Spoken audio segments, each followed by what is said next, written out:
For example, VP Sara convicted sa impeachment sa Senate for the sake of argument lang. Ang question doon, yung taga-suporta ba ni VP Sara ay lilipat sa kanila, sa Pinklawan o kaya sa loyalista? The answer is no. 'Di ba? The answer is no.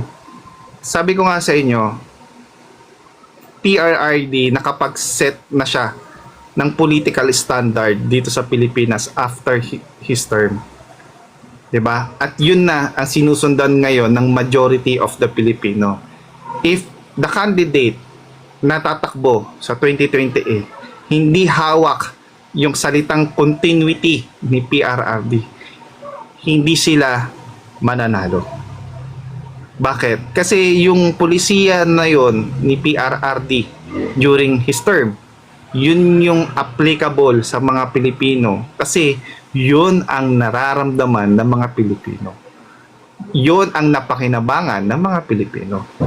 Uulitin natin kasi tandaan natin, magbe-base pa rin talaga ang kwento ng politika kung nararamdaman ba ng mga Pilipino yung mga sinasabi nila.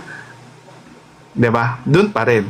Ngayon, kung mararamdaman siya ng mga Pilipino, pwedeng maniwala ang mga Pilipino. Pero kung ang gagawin lang nila, pamumulitika lang at hindi naman nararamdaman ng totoo at sensiridad ng mga Pilipino yung mga pinagagawa nila, walang kwenta pa rin sa mga Pilipino. 'Di ba? Kasi hindi lang naman si BP Sara ang choice. Meron pang ibang mga pangalan na choice dyan aside from BP Sara.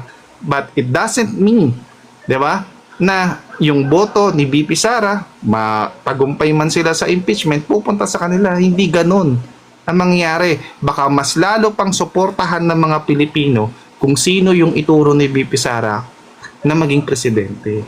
Yun yung hindi naiisip ng ibang mga politiko na eager. Tsaka yung mga anti-BP Sara dyan. Hindi nyo naiisip na yung ginawa nyong pangalan kay PRRD. Diba? Nag-trigger na yung mga Pilipino eh. Hindi lang pinakita sa mainstream media, but the whole country and the whole world, 'di ba? Na may Pilipino talagang nagprotesta sa ginawa ng administrasyon ni Pangulong Bongbong Marcos sa pagpapadala dito kay PRRD sa The Hague. Doon mo nakikita kung saan nakalining itong majority of the Filipino.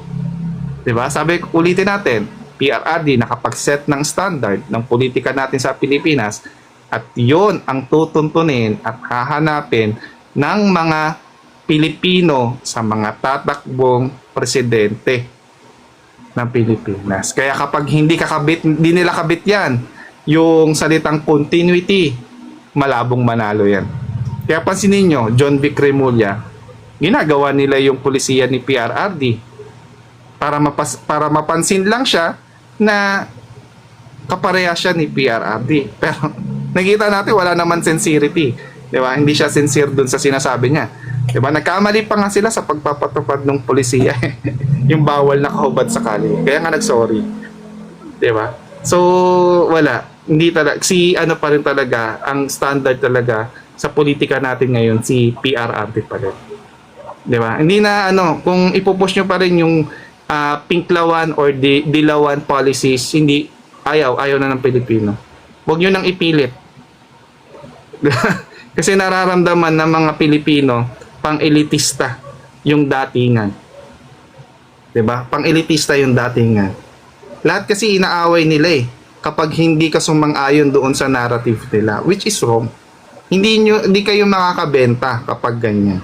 At wala kayong mapapaniwala doon sa binebenta yung narrative kung aawayin nyo lahat ng mga Pilipino at kayo lang yung magaling.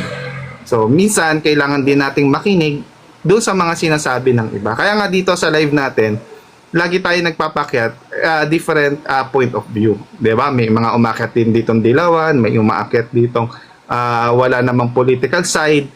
Diba? Kasi nakikita natin, nagbibigyan natin sila ng chance na makapagsalita na walang halong politika. Base lang. Kasi kung ito, yung mga gantong klaseng usapin, sa pagpupunta kayo sa kubol ng loyalista, sa kubol ng Pinklawan, hindi nila pag-uusapan to ang concentrate lang ng kanilang topic is always Vice President Sara. So nasaan na yung Pilipino ro? 'Di ba?